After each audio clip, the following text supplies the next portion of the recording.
Мен сендермен қазір екі сөзбен бөліссем, сол сөздерді қайталап отырып, сендер өздерінің қаржылық жағдайларыңды жақсы жаққа өзгертесіңдер. Бірінші сөз ол ақша менің өміріме оңай және мол болып келеді.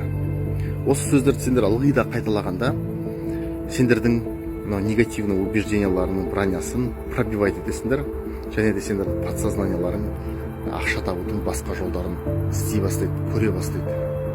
Екінші сөз ол мен өзіме бай болуға рұқсат етемін.